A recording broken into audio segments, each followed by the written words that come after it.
Left Perth, and yes, here's Mark. See, he is alive, Frida. Hey. I haven't dropped him on the side of the road somewhere. I'm still kicking. He's still kicking, but what are you doing? You're doing stuff on the van. Yeah, just rearranging stuff, sorting stuff so it works a bit better. Yeah. Alrighty. Slowly. Okay, so I'll give you an update. We spent 2 weeks in Perth. It was nice catching up with family. It was really nice catching up with family and friends, which is really our purpose for actually being there.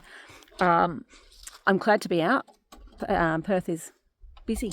It's busy for us little country people who aren't used to so many traffic lights. And we got stuck in peak hour traffic one night, which wasn't pleasant. Not as bad as Sydney, but people in Perth don't know how to merge.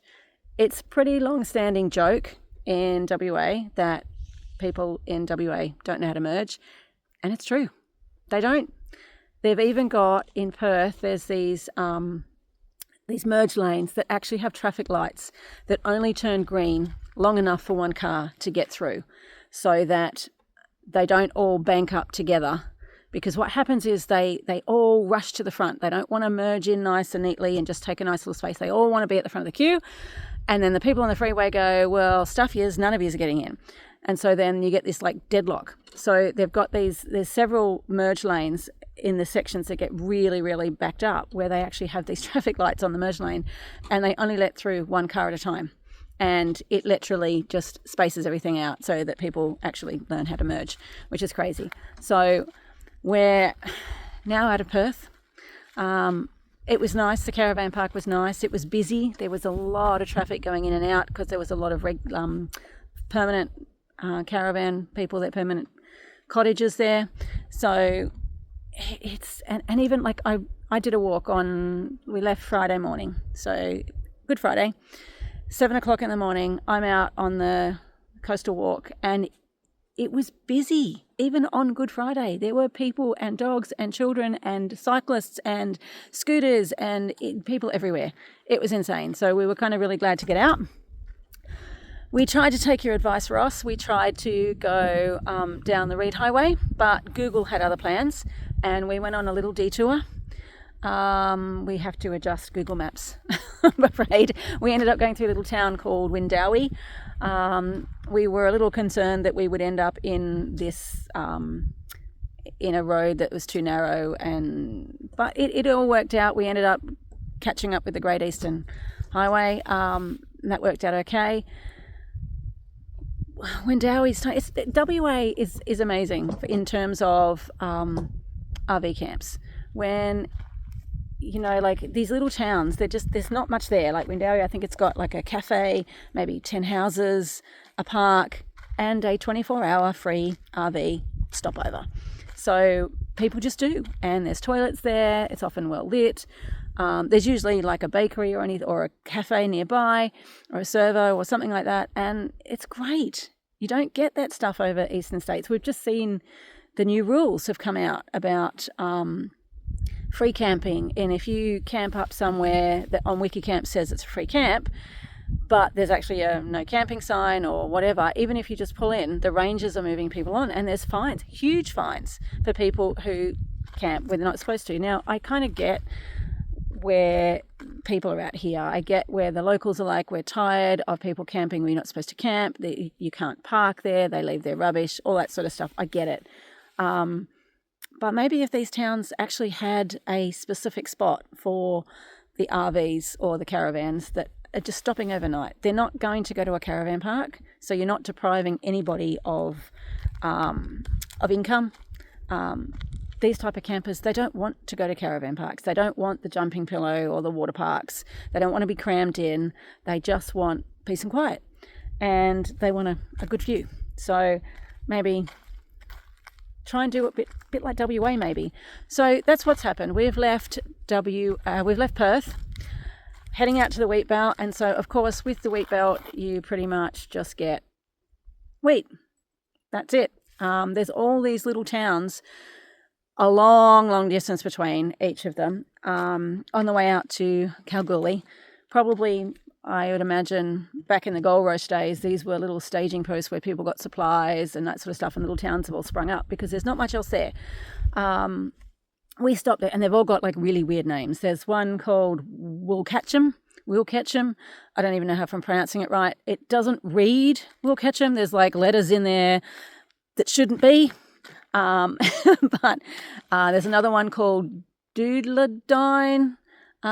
We went through. I've got another one coming up for you. I've got to get a photo of the sign as we leave this caravan park, this camping ground. Coolyonobbing.